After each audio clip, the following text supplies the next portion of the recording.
ఏంటి సార్ ఇంత పెద్ద రాయి సార్ స్టేట్ పైన? అప్పుల కుప్పగా మారిపోయింది తెలంగాణ అని కేంద్ర ఆర్థిక శాఖ మంత్రి రాజ్యసభ సాక్షిగా ఒక ప్రకటన విడుదల చేయడం అది రాజకీయ ప్రకంపనలు సృష్టిస్తోంది.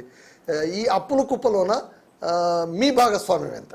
మేమేమంటాం సార్, అంటే ఇది కేంద్రం మాకు సంబంధం లేదు కాబట్టి ఒక రాయి వేసేద్దామని వేసారు. అట్లానేం లేదు, అట్లా లేదు. మిగులు బడ్జెట్ ఉన్నటువంటి రాష్ట్రాన్ని అప్పుల స్థాయికి తీసుకుపోయినటువంటి గత ప్రభుత్వం 10 సంవత్సరాల హయాంలా ఏదో అసలు అవసరం లేని అనవసరమైనటువంటి దానికి, అంటే చాలా సందర్భాల్లో 1,00,000 ఎకరాలకు నీరు అందిస్తున్నటువంటి వ్యక్తి ఎంత ఖర్చు వేస్తుండే, ఎంత వ్యయము, ఒక్కొక్క ప్రాజెక్ట్ వ్యయం ఎంత, ఆయన ఖర్చు పెడుతున్న విధానం ఎంత, దానికి జరిగినటువంటి డిపిఆర్ ఏంది, ఆయన చేస్తున్నటువంటి ప్రాజెక్ట్ ఏంది, అట్లా అనవసరమైనటువంటి ఖర్చులు కోట్లాది రూపాయలు ఖర్చు పెట్టి మిగులు బడ్జెట్ ఉన్నటువంటి రాష్ట్రాన్ని అప్పుల రాష్ట్రంగా మార్చింది గత ప్రభుత్వం.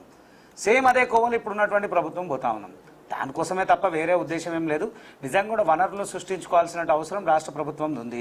రాష్ట్రంలో ఉన్నటువంటి వనరులు విద్య, వైద్య, అనేక రంగాల్లో ఏ రంగంలో అభివృద్ధి చెందాలో ఆ రంగం వైపు ముందుకు పోవాల్సినటువంటి అవసరం ప్రభుత్వం ఉంది. అది కాకుండా అప్పే ధ్యేయంగా ఈ రాష్ట్రంని నడిపేయాలంటే అప్పు చేయాలి, లేదా మద్యం తప్ప వేరే అంశం లేనటువంటి ఒక 2-3 కారణాలనే చూపించి అనేకమైనటువంటి అప్పులు చేసినప్పుడు రాష్ట్రంలో అనేకమైనటువంటి మార్పులు మనం కళ్ళారా చూసినాం తప్ప దాని మీద తప్ప వేరే ఉద్దేశం ఏం లేదు.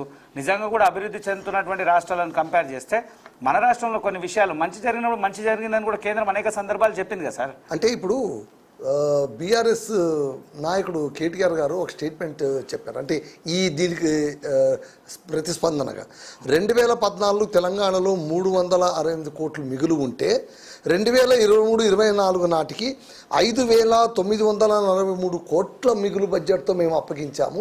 మేము అప్పు ఎక్కడ చేశాము, 10 ఏళ్ల పాలన వలన అని ఎట్లా అంటారు మీరు అని అంటున్నారు. ఇప్పుడు ఆయన అంకెల గారడి, ఆయన చెప్పిండు, ఆయన చెప్పిండు అని వాళ్ళదే మాట్లాడతారు. అంకెల గారడి వీళ్ళు ఏదో అనేస్తున్నారు, అలా కాదు కదా. నేనేమంటాను సార్, నిజంగా ఒకవేళ చేసిర్రా చేయలేదా అనేది రాష్ట్ర ప్రజలకు అనేక సందర్భాలు వీళ్ళు చెప్పిన దాఖలాలే ఉన్నాయి. అదే బీఆర్ఎస్ పార్టీ చాలా సందర్భాల్లో కాంగ్రెస్ మీద అన్నది. కాంగ్రెస్ మీద అనలేదా సార్? వచ్చిన కొన్ని రోజులనే ఇంతగానో అప్పు చేసేసారు. అదే కేటీఆర్ అనేక సందర్భాలు మాట్లాడిండు కదా.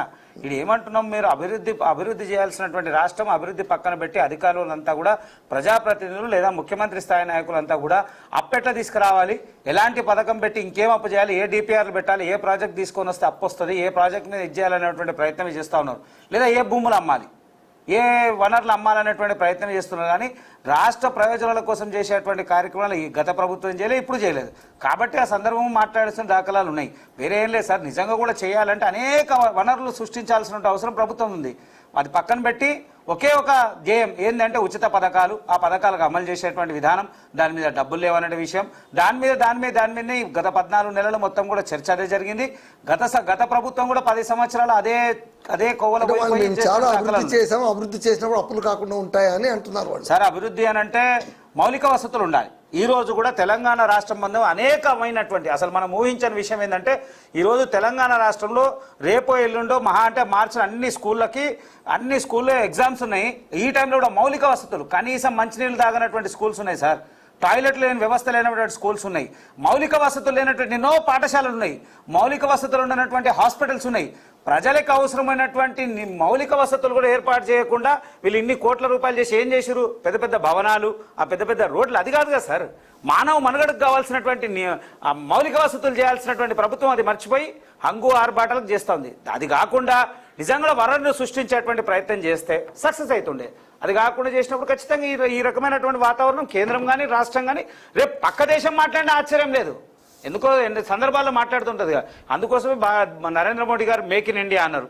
ఉత్పత్తులను మనం ఇక్కడనే సృష్టించుకోవాలి. పక్క దేశం నుంచి ఎప్పుడైతే మనం ఎగుమతి చేసుకుంటున్నామో ఆ ఎగుమతి సొంకుము మనం కడతా ఉన్నాం. మన దేశం యొక్క ఆర్థిక వనరులు దెబ్బతింటున్న అనేక సందర్భాలు మాట్లాడిన దాఖలాలు ఉన్నాయి. అట్లనే చెప్తా ఉన్నాము, ఈ రాష్ట్రంలో మీరు ఏం చేయాలో అది చేస్తలేరు, ఏది చేయొద్దో అది చేస్తారు. అదే ప్రమాదం ఇప్పుడు మనం విస్తరిస్తాం. Okay sir.